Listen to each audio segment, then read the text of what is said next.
And now it is my pleasure to introduce today's speaker. His name is James Swanson, and he is a New York Times best-selling author. He's the best-selling author for this book, Manhunt, a 12-day chase for Lincoln's killer.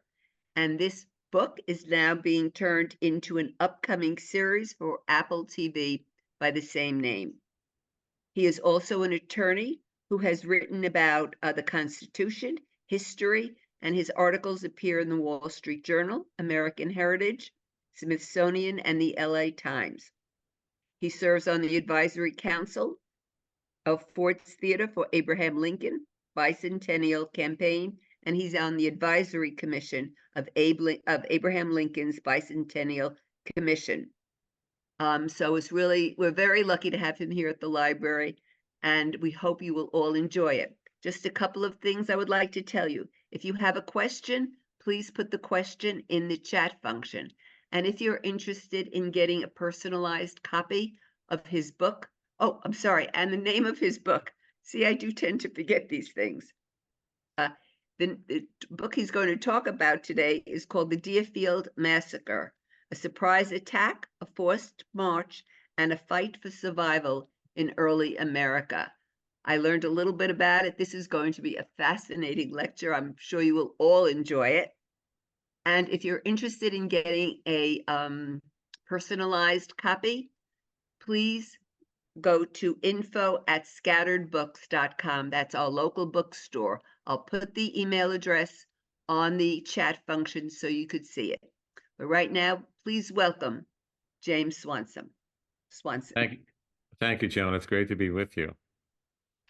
So I thought I'd mention a little bit what the book is about.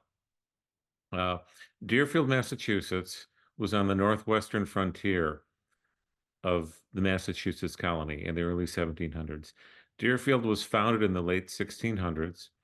And then in 1704, a war party of 300 Frenchmen and various Indian tribes, Mohawks, Abnakis, Iroquois of the mountain, and others, marched 300 miles from Canada through snow and ice in February to attack Deerfield, Massachusetts.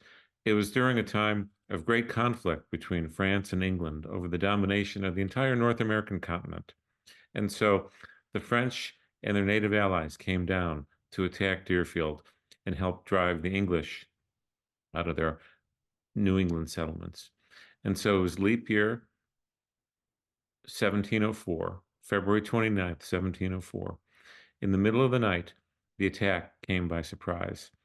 The town only had one watchman guarding the town. They didn't have patrols out at night. They didn't know the French and Indians were coming. Their thinking was, well, it's late in winter. We're safe from attack this year. Attacks were routine. Ever since King Philip's War in 1675, when native forces attacked dozens of early American towns, and it was the bloodiest warfare in American history compared to the per capita population and the number of deaths and injuries.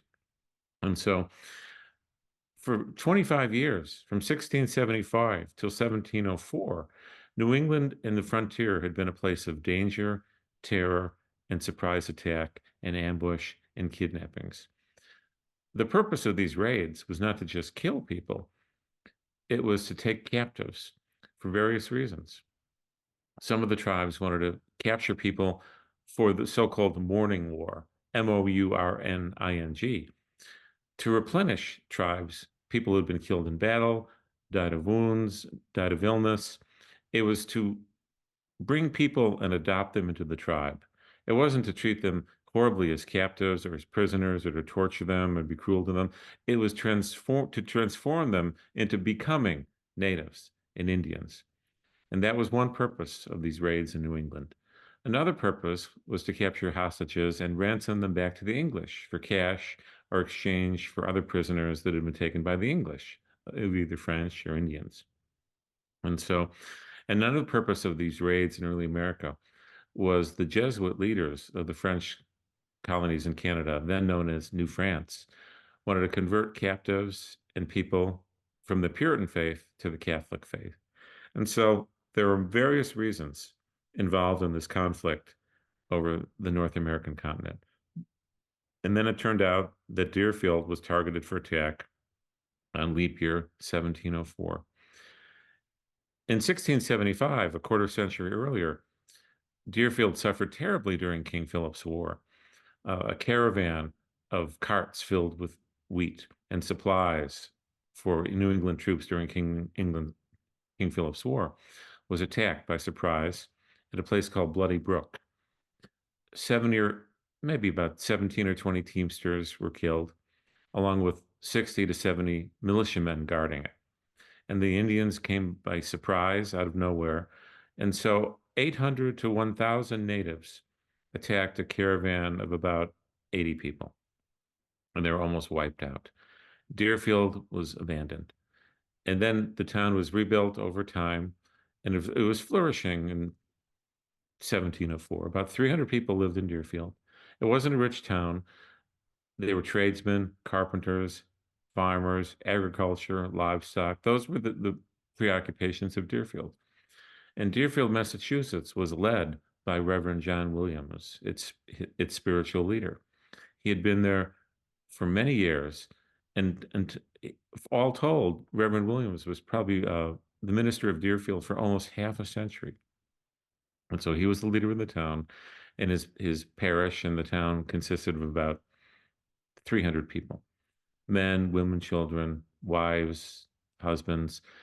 It was really a recreation of an English frontier village on the New England frontier. Most of the people in Deerfield had not come over from England. They had moved to Deerfield from other Connecticut towns, from other Massachusetts towns, other places in New England. So they were second generation immigrants to Deerfield. They hadn't come over on the boat directly from England, but they were looking for a new life because the Connecticut River Valley, where Deerfield was located, was an incredibly rich agricultural piece of land. The farming was great there. It was vacant when they arrived, but for thousands of years, it had been the homelands of the Pocumtuck Indians, who, through various wars and disputes between the natives, had been dispersed and had been sent elsewhere. And so the colonists did not displace tribes that were living in Deerfield at the time. They also negotiated to obtain lands and purchase lands. And that was one cause of the conflict. The Indians had a different view of land ownership. Ownership meant shared use. When they signed a contract or a deed with colonists, their understanding was they would retain their fishing rights, their rights to return on a seasonal basis for hunting, even agricultural uses. And so the white colonists had a different view of this entirely. They viewed a deed out to be outright acquisition of the land, ownership of the land, the right to exclude the natives. And so that was one reason of the conflict that was going on in New England between natives and the colonists about use of the land. And so it all came to a climax on the night of February 29th, 1704. 300 Frenchmen and Indians arrived outside of Deerfield. They had a harsh journey by dog sled and on foot, 300 miles through snow and ice. People weren't expecting it. And so it was a snowy night, and there was a palisade or fort surrounding the principal houses in Deerfield. And so snowdrifts had risen almost 10 feet high up to the top edge of the palisade. And so the Indians and French climbed that snowdrift and dropped into the town unannounced. Then they began the attack. They attacked the house of Reverend John Williams among the first, burst in through his front door, killed two of his little children at the front door, a 6-week-old baby and a small child, killed their nursemaid, and seized him. And he tried to shoot one of them. His pistol misfired, and they grabbed him and threatened to kill him. Then they captured his wife. And then throughout the town, torchlights and attacks hit almost every house in town. Several houses resisted.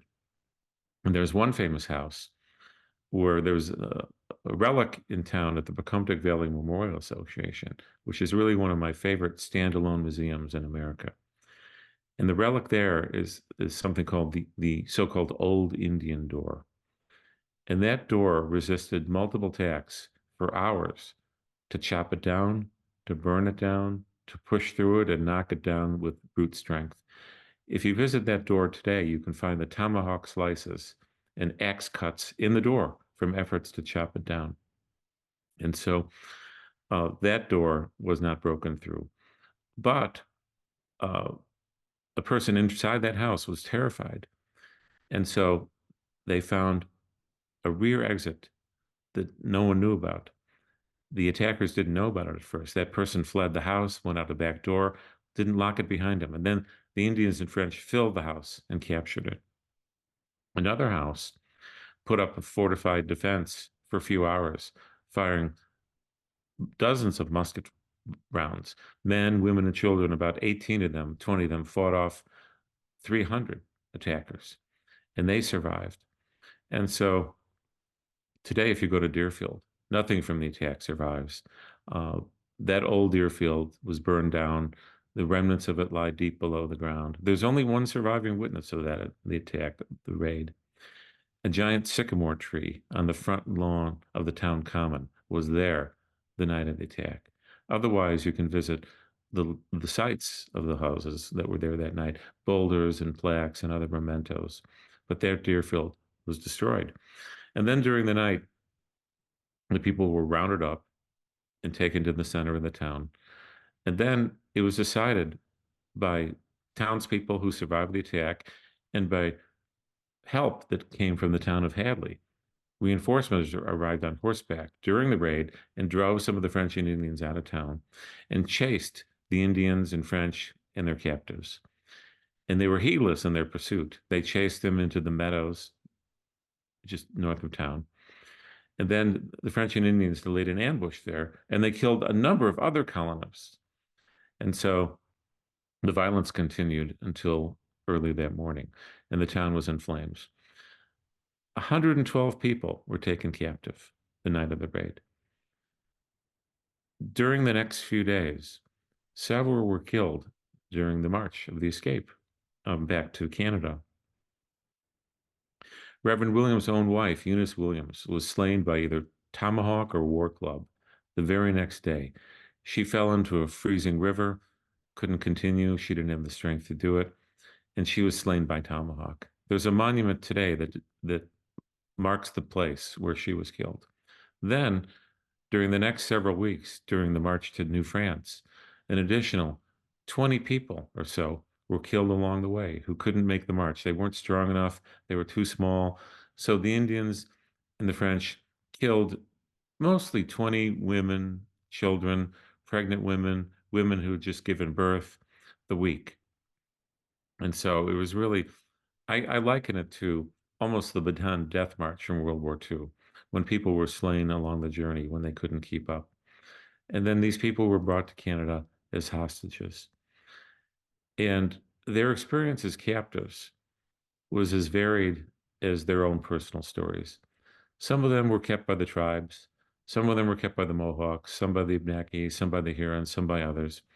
And Reverend Williams' own daughter, Eunice, a 7-year-old little girl, was adopted by a native tribe. Ultimately, she joined the tribe.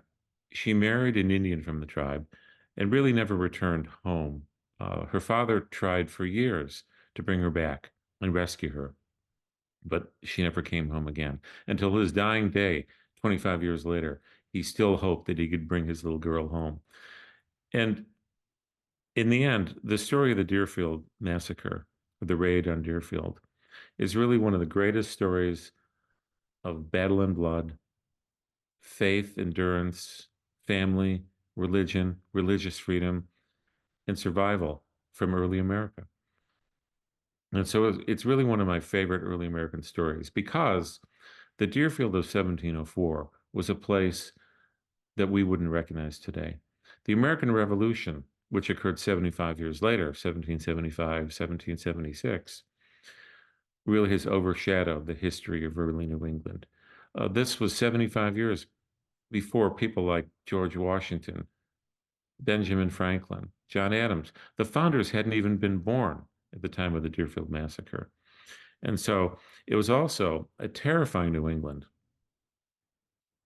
So fear of witchcraft. For example, only a few years before the attack on Deerfield, in Salem, Massachusetts, 20 people had been executed for practicing witchcraft. There were witchcraft outpourings in other New England towns also. And so people believed in witchcraft. They believed in superstition. They believed in hexes. They believed in supernatural power. And so it was a terrifying time for that reason. And also this, the wilderness was not considered to be an inviting place. The early New England and Massachusetts colonists talked about their errand into the wilderness.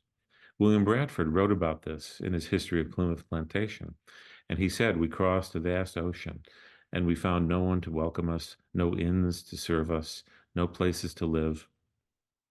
The native population was violent and would attack us with weapons, and we were forlorn and alone." And that's one of the greatest early American pieces of writing was William Bradford's Plymouth Plantation. And then there was great danger too. There was a constant threat of raids, of surprise attacks, of ambushes, of arson. A child could walk into the forest and disappear and never be seen again. A man and his family could walk into their fields and they could be massacred on the spot. One family had a number of women who were scalped by surprise, and only a few survived. And so early New England was a dangerous, frightening, and absolutely terrifying place to live. And it had been going on for years, ever since the Pequot War of the 1630s, King Philip's War of the 1670s. So it was had a very hardy people had to choose to live in a place like Deerfield or nearby towns, and it was really a terrifying and dangerous place. Ultimately, Reverend Williams was freed after a few years of captivity, and he brought a number of his fellow townspeople home with him. And he received a heroic welcome when he got back to Massachusetts. The Mather family were the religious leaders in Boston, in eastern New England, and Massachusetts. And John Williams was viewed as a hero because he endured a series of trials and temptations. He was a prize captive of the French and the Indians because this was the first time an important New England minister had been taken captive during a raid. And so French Jesuit leaders in New France were keen on converting him from the Puritan faith to the Catholic faith. They offered him bribes, they offered him money, they offered him better clothing, a better wardrobe. He resisted all the temptations. And he said, "Well, what would it profit me to gain this little benefit you offer me, but to lose my own soul?" And then they threatened him with death. Then they said they would send one of his sons to France and be a captive there. And Williams kept the faith all along. In fact, during the march to Canada, he had not only to endure his own suffering. Remember, on the night of the raid, two of his little children were murdered on his doorstep in front of his eyes. They were whirled through the air and they had their skulls smashed on the stone doorstep. A 6-week-old baby, a child a few years old. And then the next day, his wife was killed by tomahawk. And several of his other children were taken captive by him, by the Indians. And then his beloved daughter Eunice was converted to Indian ways and became a member of the tribe. He had to suffer all that. Then he had to care for his parishioners. They looked to him, for example, and to survive and the will to live. And so during that entire march back to Canada, terrible things happened to his parishioners, and he had to sustain their faith. I'll give you one example that's very heartbreaking and touching to me. A woman named Mary Brooks during the march told her captives, "I need to see Reverend Williams." And so she was brought to him, and she had fallen on the ice, and she had miscarried her child. And she said, "Reverend Williams, I've fallen on the ice. It was a hard fall. I was injured. I've miscarried my baby. And I know they will kill me today, but pray with me." And he did that. And then she was killed that day by Tomahawk or War Club. That happened several times. During the march, his wife came to him and she said, I don't think I'm going to survive. I'm weak. I can't make it. And pray with me. And so he had to do that with several of his parishioners all the way to Canada. And he had to sustain their faith in captivity in New France. Some of them were prisoners for almost 1,000 days. Then, when Reverend Williams and others returned, he came back as a hero. He was offered excellent and well-paying positions in Boston and Eastern Massachusetts. It was still dangerous to go back to Deerfield. Deerfield was subject to Indian attacks and raids for several decades after this. And so instead of accepting a high-paying position, Reverend Williams wrote a book about his experiences. It's one of the great action adventure sagas in early America. It's called The Redeemed Captive Return to Zion. And so that book made him a hero. It was a bestseller in early New England. It was really several books in one. It was a great action adventure thriller of the raid, the attack, the march into captivity, the redemption, the return to Massachusetts, and rebuilding the town of Deerfield. And so Reverend Williams did choose to return. And many of his parishioners came back with him and they rebuilt the town of Deerfield. And that attack became one of the legendary moments embedded in the minds of everyone who had lived through it. Interestingly enough, during that attack, and for years after, none of the survivors ever called it the Deerfield Massacre. They called it the raid, the sacking of Deerfield, the attack, or even the mischief in Deerfield.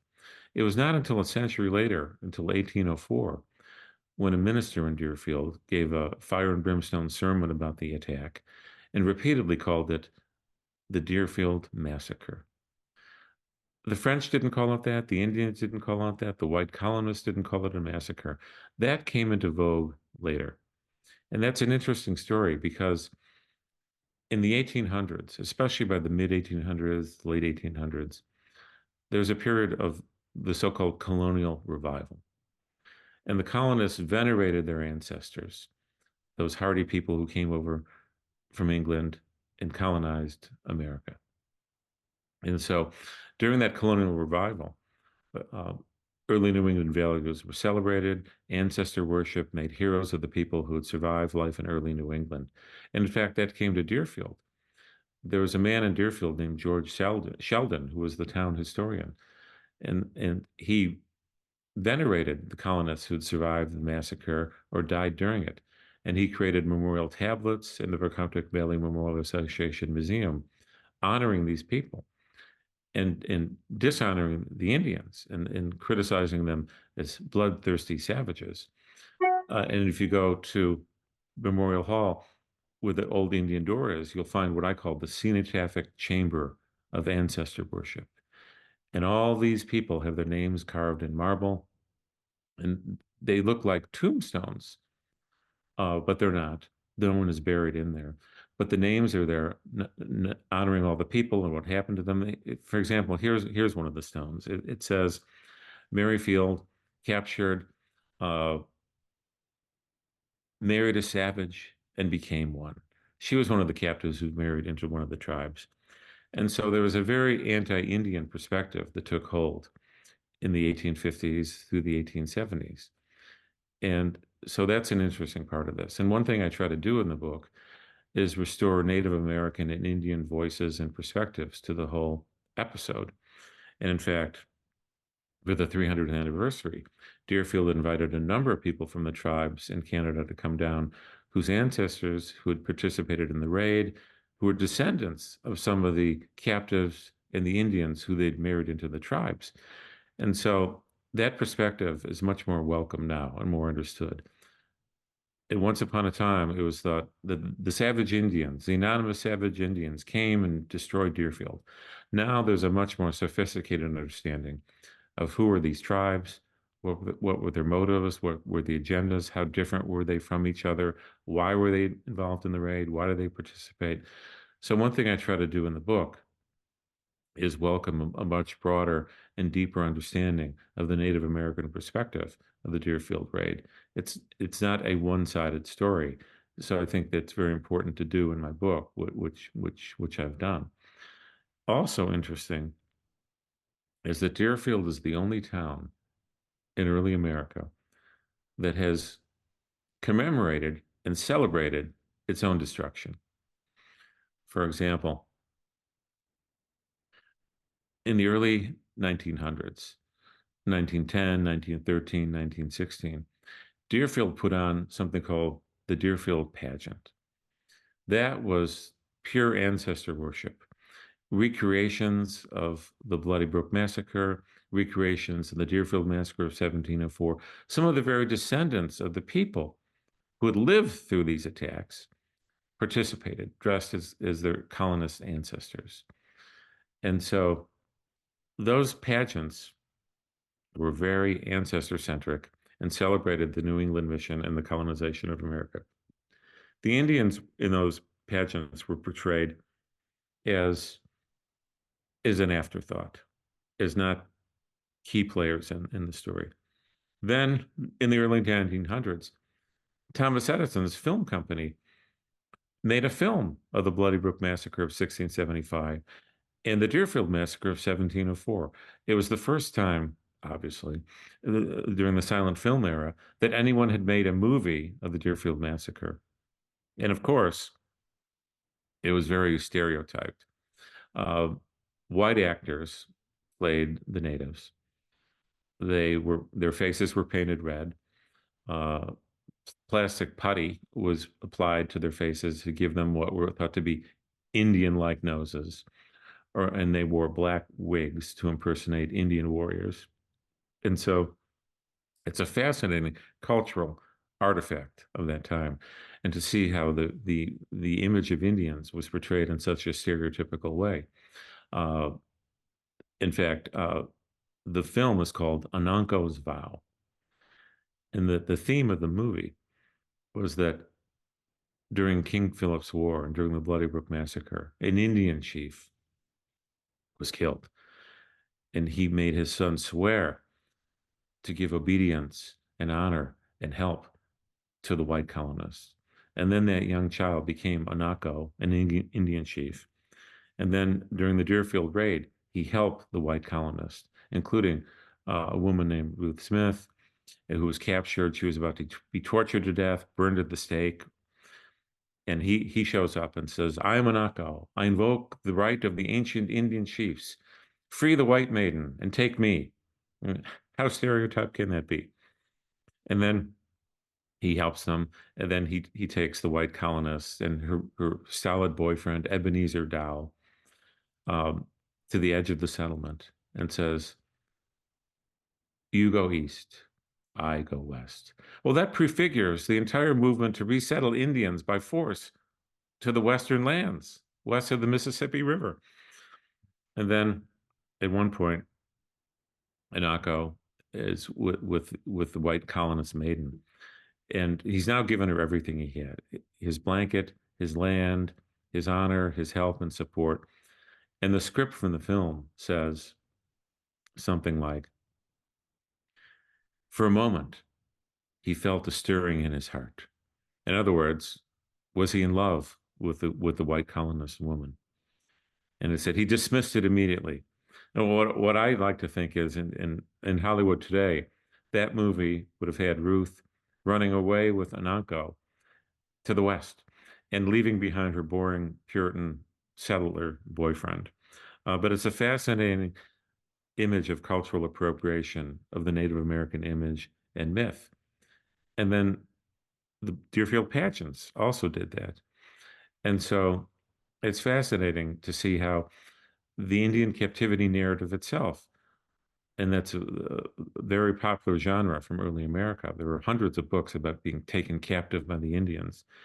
And that theme of Native American imagery and appropriating it through restaurant names, sports teams names, films, Hollywood. John Wayne's movie, The Searchers, is a amazing Indian captivity mythology.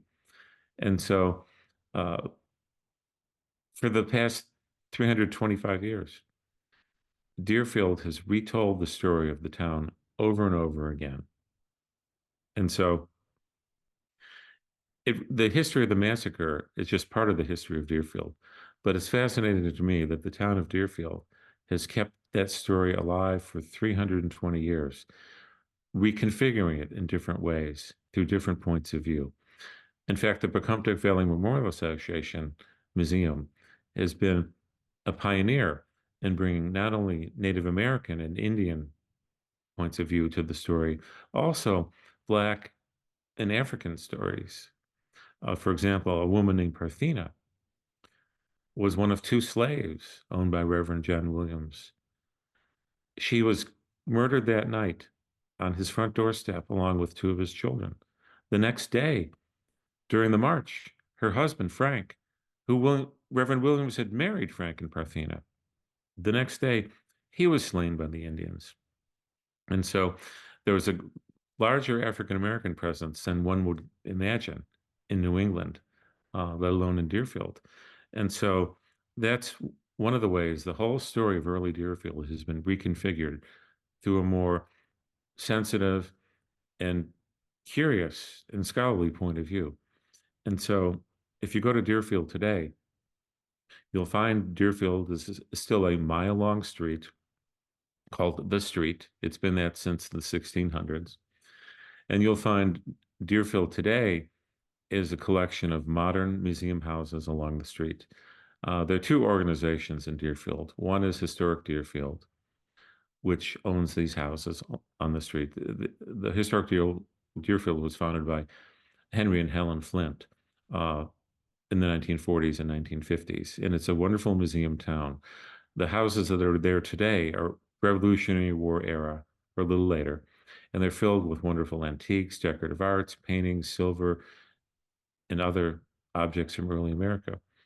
The other principal institution in town is the Pocumtuck Valley Memorial Association, which is in the 1790s original Deerfield Academy building, an Asher Benjamin building.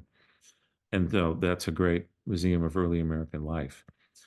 And you can learn a lot about, especially King Philip's War, the Deerfield Massacre or raid from that time.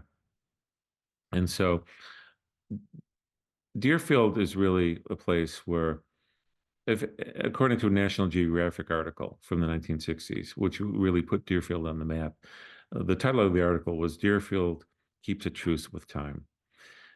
And Deerfield very much feels like time has stood still. And it survives, and it's like a time capsule. But there are also events today that one should see. There are commemorations, there are farm festivals, folk festivals, craft festivals. So Deerfield is very much a living town. And so even in the early 1900s, it became a tourist destination. Arts and crafts movement flourished in Deerfield. So there are many Deerfields. And that's one of the things I try to evoke in the book. It's not a static story of one event at one time. It's a story about what happened in 1675 during the Bloody Brook Massacre, in 1704, the Deerfield Massacre, raid, the attack, and then how Deerfield has gone on and interpreted these events over time and made the town into really a great tourist attraction that celebrates all of this history. And in fact, one of my favorite experiences was going to Deerfield a few years ago during the one of the anniversary commemorations around February 29th, a couple of years ago. And reenactors were invited, many from Canada. And so people came as Mohawk warriors, as French militiamen, as French military officers who were in command of the raid. And it was quite something to see 8 or 10 reenactors walking through Deerfield on the anniversary of the attack. And one could imagine what it looked like to have 300 or 350 of these people. Obviously, the town of Deerfield had no chance. These people were well armed, battle hardened, and experienced with the wilderness and wilderness travel. And so it was interesting to see that. And then I really conclude the book by walking through Deerfield. And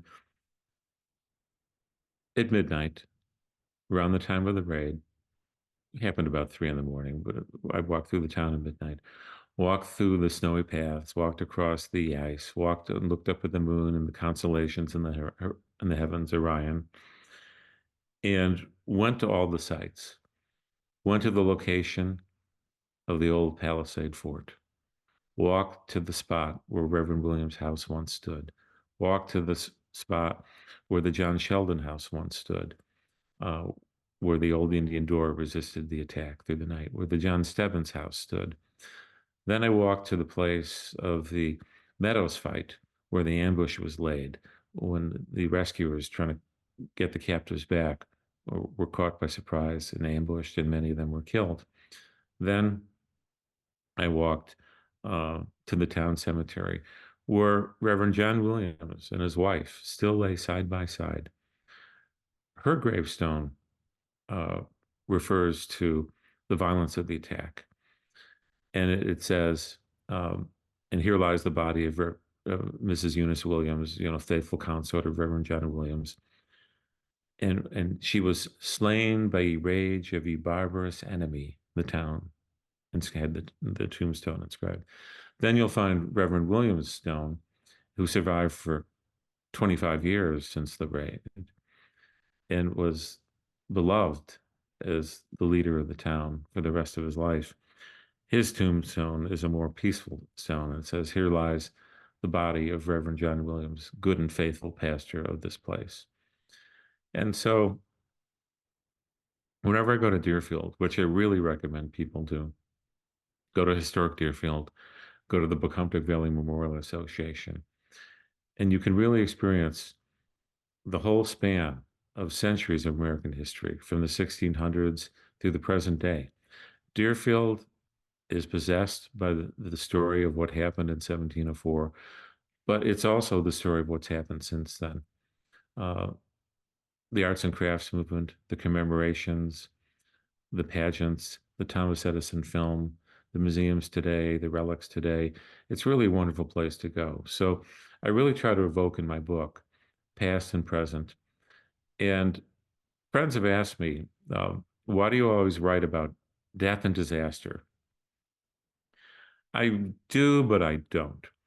Of course, the story of Deerfield and their early conflicts between France and England and the natives is one of the bloodiest epochs in American history. They really didn't end until the 1750s and 1760s, until the French and Indian War saw the French lose to the British and have the British really take control of the continent.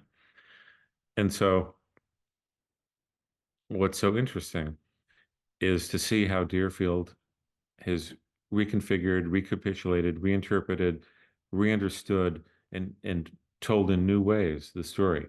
I can think of few towns in America that are so well documented and so much violence happened. And my books are all about some kind of violence or some kind of disaster. I've written books about the Lincoln assassination. Joan mentioned earlier that I did a book called Manhunt, the 12-Day Chase for Lincoln's Killer, which Apple TV is now showing as a 7-part miniseries. We began showing about a month ago, and we've now aired, I believe, 5 of the 7 episodes are shown every Friday on Apple TV. And I'm excited about that because our main star is Tobias Menzies from Outlander and The Crown, and Lily Taylor, great American actress, is Mary Lincoln. Hamish Linklater is a superb Abraham Lincoln, and I've known a number of them. I've known Gregory Peck, Hal Holbrook, Sam Waterston, and others. And Hamish Linklater is a super Abraham Lincoln. The hero of the show is played by Tobias, Secretary of War Edwin Stanton, Lincoln's right-hand man. And in the series, we really try to show the close working relationship between Lincoln and Stanton. That's the core of the story. They loved each other. They had great affection. They cared for each other, and together they joined forces to save the Union. And of course, or John Wilkes Booth is Anthony Boyle, that great actor from Masters of the Air and other shows. And so I've also written about the assassination of John Kennedy in my book, End of Days. I've written about the last year in the life of Martin Luther King Jr., called the assassination of Martin Luther King. And so I don't try to write about things that are bloody or violent for their own sake. I try to write about moments, key moments of change in American history when anything can change overnight, which I think is true about the Lincoln assassination, the Kennedy assassination, the assassination of Martin Luther King, certainly the Deerfield Massacre, uh, and the story of early America and pre-revolutionary America. And so I think all my books have that theme in common. Uh, Moments of dramatic change. And so I hope that that's how you'll find the Deerfield book and how you'll enjoy the Deerfield book also. And so I'm now trying to work on a movie or television series about the Deerfield story. I see Joan has appeared again. No, I thought you were winding up. I want you to be sure. Go ahead. No, that's fine. And of course, if people want to, if you, Joan, you want to ask questions or read me any questions or people want to send them to me, I'd be happy to answer them. No, I'm sorry. I didn't mean to stop you. I want you to hear more. I have so many questions after listening to you, and I'm sure others do too. But one of the things that uh, hit me is how did you deal with this emotional impact that all these books had on you? Um, you seem very taken. I mean, each time you discussed it was each one, as you said, was a turning point in American history. And how did you deal with all that? I mean, when you were writing these books? Well, a couple fun examples. I've I've been interested in history for a long time because I come from a family of storytellers. My grandmother uh, worked for some of the Chicago newspapers in the last era of the Ben Hecht front page era.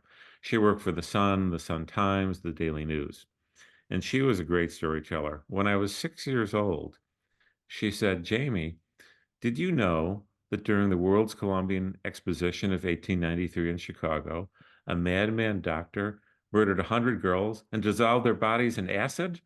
And my mother said, "Well, he didn't know until you just told him." And of course, this was Dr. H. Holmes, the man killer in Chicago. And then another time, her husband, my grandfather, was a Chicago police officer from the 1930s, the Al Capone era, through through the civil rights and Vietnam War protest era. And one day he came home and he created in me a lifelong habit to this day. I read 7 newspapers a day in hard copy: the Wall Street Journal, the New York Times, one of my favorites, the New York Post, the New York Daily News, and the Financial Times, and USA Today, and Washington Post. The reason I do this, I know, is my grandfather came home from his job one day and said, "Don't let Jamie read the newspapers tonight." Of course, what did I do that night when I was a boy? And do you remember the name Richard Speck, the madman killer who killed Yeah, yeah, student yeah. nurses in Chicago? Well, I read the headline, "Maniac Kills 8 or 9 student nurses." And so my father went to Lane Tech High School in Chicago. And one of the students in Lane Tech High School was a guy named Herbert Hans Haupt, who was born in Germany, came over here, and he was one of the 8 Nazi saboteurs who were landed on the shores of New Jersey during World War II. And he was one of the 8 Nazi saboteurs, not all, who were executed. And he went to my father's high school in Chicago. He was here then he went back to Germany and became a spy and an agent. And so I grew up hearing these wild stories. And so, in fact, when I was 10 years old, my grandmother, the one I mentioned, gave me a framed engraving of John Wilkes Booth's Derringer pistol. Now I'm thinking for a 10-year-old, you might buy him a baseball bat, a bicycle. No, she gave me an engraving of John Wilkes Booth's pistol that he used to kill Abraham Lincoln. And then framed with that engraving was part of a clipping from the Chicago Tribune from the morning of April 15th, 1865, the day Lincoln died. And I remember reading that clipping: "President shot. John Wilkes Booth kills the president, leaps to the stage, runs out the back door." And then at that point, someone had cut the clipping off in mid-sentence. And I said, I got to know the rest of that story. And years later, when that's what caused me to write the book Manhunt. It's Ac- genetic. Aside from the fact that I was born on Lincoln's birthday in Oh, Illinois. okay. And so then when I was working on Manhunt, I finally added to my library a set of 100 issues of the Chicago Tribune, printed in April and May 1865. And one of the issues included that very one that that clipping was cut out of, framed with that So engraving you had the end of the sentence. Okay. that had the end of the story. And so uh, to write these books, I really need to hold the objects in my hand, to touch them, to see them, to go to the places. I the past speaks to me through places. And in fact, my wife said to me when I told her recently about going again to visit the gravestones of Reverend Williams and and and Eunice Williams, she said, Don't touch them, don't fall through the stones." And she meant fall through the stones like in Outlander, where you touch the Alan, stone right, and right, the TV you series. fall into another time. And, and so I didn't do that, but it's important to me to go to where history happened because I can feel the resonance. I must have gone to Ford's Theater 100 times when I was writing Amanda. I wrote part of it inside Ford's Theater. I wrote some of the passages about Lincoln's death inside the Peterson house, where he died across the street from Ford's Theater. And so when I write in my book about a lock of hair cut off Lincoln's head after he died at the Peterson house by Secretary of War Stanton, it becomes vivid to me because I had that lock of hair in front of me while I was writing that story. When I write about Lincoln's head being held in the actress Laura Keene's lap after he's been shot, and part of her theatrical costume is stained with Lincoln's blood, well, I write about it vividly because I had that swatch of her dress in front of me as I'm writing about it in the story. So I can't write about something unless I go to where it happened, or I touch the artifacts that are connected to what happened. So that makes it vivid and real to me. And certainly, when I was one of the producers, an executive producer of our Apple Manhunt miniseries on Manhunt, some of the scenes were so viscerally real to me. When I saw Tobias playing Secretary of War Stanton, I thought I was seeing the real Stanton. When I saw him conversing with Hamish Linklater playing Lincoln about how to end the Civil War and whether they should be merciful to the Confederates, as Lincoln wanted to be, or Stanton wanted to be tougher. I thought I was seeing Abraham Lincoln in Secretary of War Stanton actually conversing about it in front of me, because the actors were very well versed in the story. They had researched it a lot. They had read my Manhunt book, and they'd read other things too. So they were really expert at picking up the mood and the vibe of it. And so it was really touching for me to see this uh, unfold in front of me, to see the scenes acted in front of me, because the producers and director were kind enough to invite me to participate and be there and That was watch it happen and ask me questions about it. And so it was thrilling to see it acted in front of me live, and then later see it on television in the in the You know, we you sort of told us all this information in the very beginning because you started off your presentation of how the Indians came across the snow and the ice, and that was very vivid to me. I Mm, felt, oh, I could picture this. I could see where he was coming from. And I'm saying, mm, my God, the research that you must have done, and you had to have gone there because you felt it. mhm, So right away, you gave us a clue that this was exactly what you were going to tell us. mm. So you have a great presentation there. I was immediately taken in by that. Oh, thank Um, you. so it was wonderful. I mean, it really was. I do want to say if anyone has any questions, please put them in the chat function. Otherwise, I'll just keep asking questions. Yeah, please Um, do. I do have a question about the what tribe were the Indians from? I didn't get that. Oh, uh, Maybe you they, mentioned that and I didn't they, hear it. yeah, some of them were Abnakis, some of them were Mohawks, some of them were Hurons, some of them were Iroquois of the Mountain, a certain region of the Iroquois tribes. So those were the principal native tribes involved in this. Okay. And then, so you had, and they're the ones that captured the people. And how were after the march to Canada, how were the people treated? I mean, Well, in different what ways. happened? In fact, of the 300, maybe 350 raiders, about 50 were French militia and French officers. The French were ultimately in command of the raid, but they weren't the masters of the Indians. The Indians were their partners in the raid. They were equal partners in the raid, so they weren't the subservient to the French.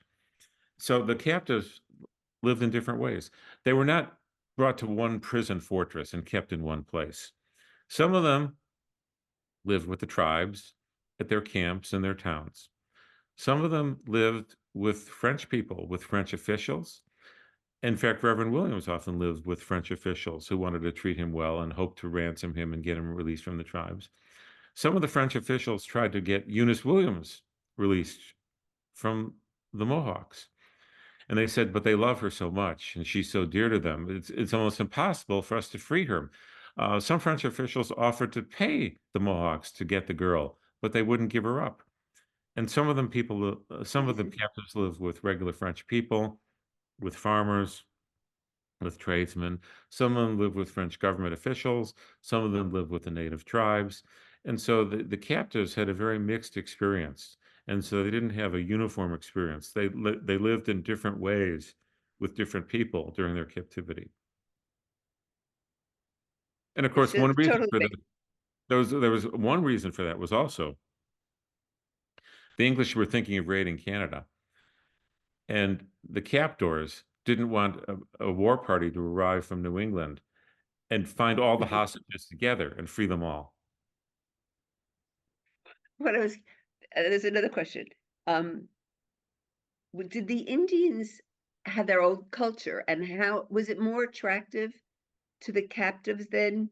Is that why they stayed? Because you Well, mentioned yes. something about going out in the wilderness. I mean, I could see it maybe for a 10-year-old boy, but what was so enticing about the culture of the Indian Well, culture that people well, in interested many in ways, delivering his daughter?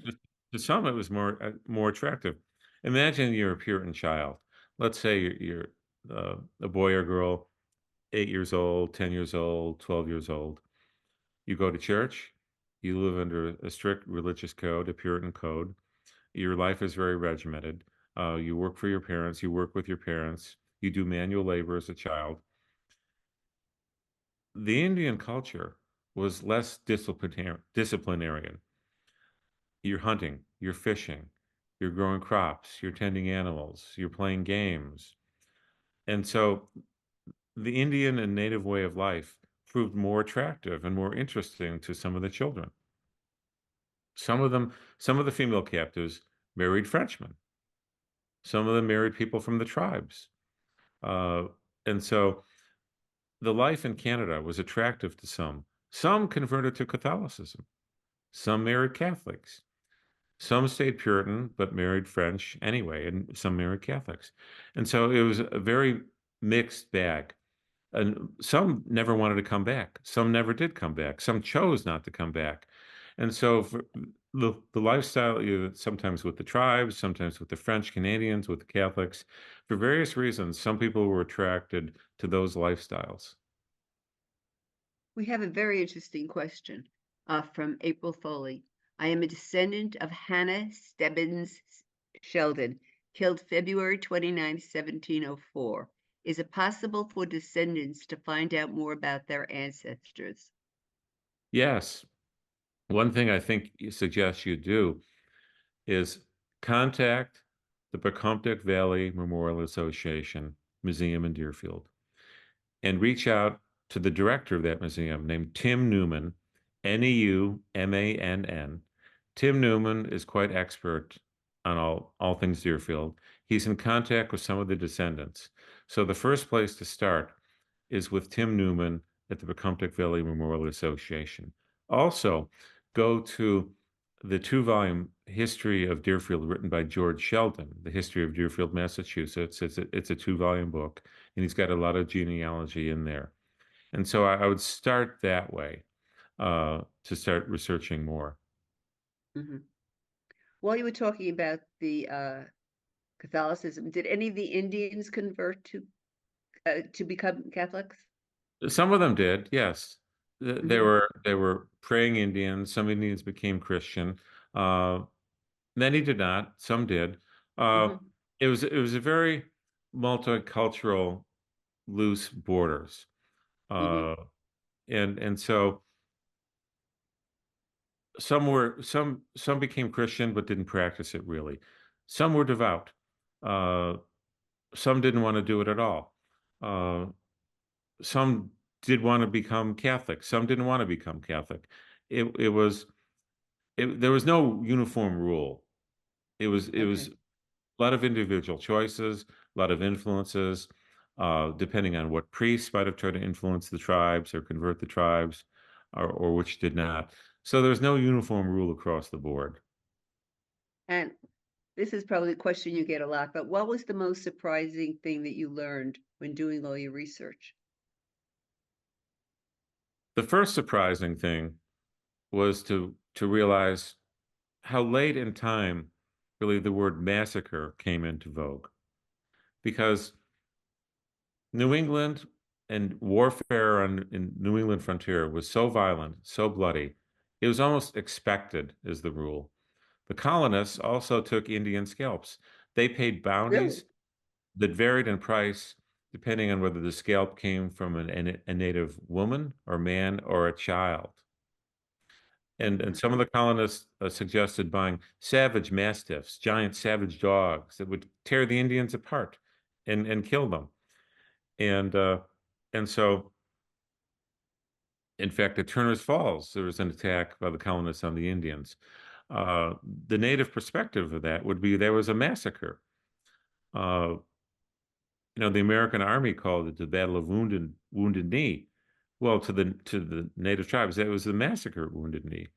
We mhm. call it the whites call it the massacre of Custer and Little Bighorn. Well, to the Sioux and the natives who participated in that, there was a battle. And so I found it early on that the white colonists, did not call it the Deerfield Massacre. It was not until a century later that entered common parlance. Uh, that's one thing that really interested me. The cultural perspective from the whites did not view it as a so-called massacre. That only came later. Mhm.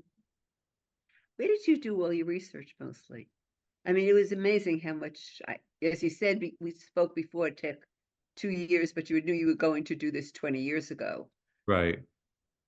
Where did you do it mostly? I mean, it's amazing how Well, you I did practiced. Well, I did some of it in Deerfield. In fact, I started getting interested in the story when I was in college, after my Oh, junior year in college. Historic Deerfield puts on a wonderful program every summer called the Historic Deerfield Fellowship Program. And at the mhm, time I did in early American culture and decorative arts, where we studied pewter, silver, paintings, textiles, farming, agriculture, architecture, and all the rest. And so I lived in a house, a pre-Revolutionary War era house in Deerfield, and got interested in all things Deerfield then. So that's when my reading and research began.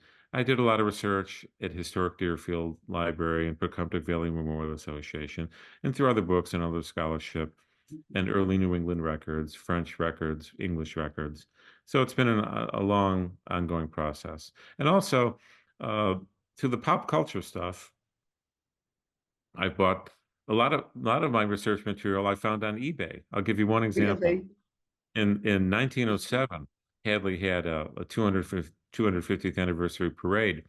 One of the floats in that parade was a Deerfield Massacre float of the Williams house on the eve of destruction, and the people are depicted in the float.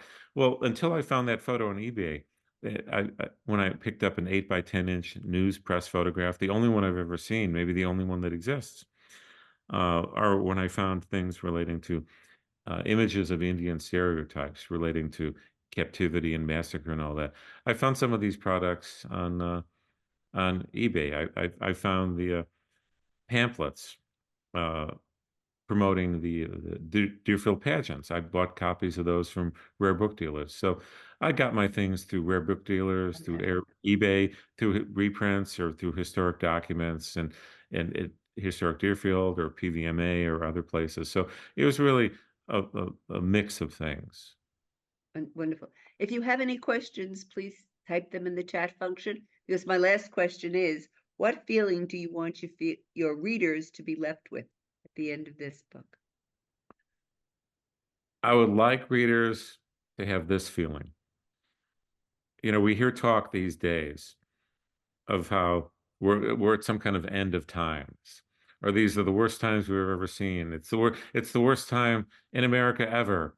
Well, look, we got through World War II, we got through the Cold War, we survived the Vietnam War, we survived the atomic age, and I think the lesson to be learned is look back at the past and see how our ancestors lived and what they endured and what they had to do to survive.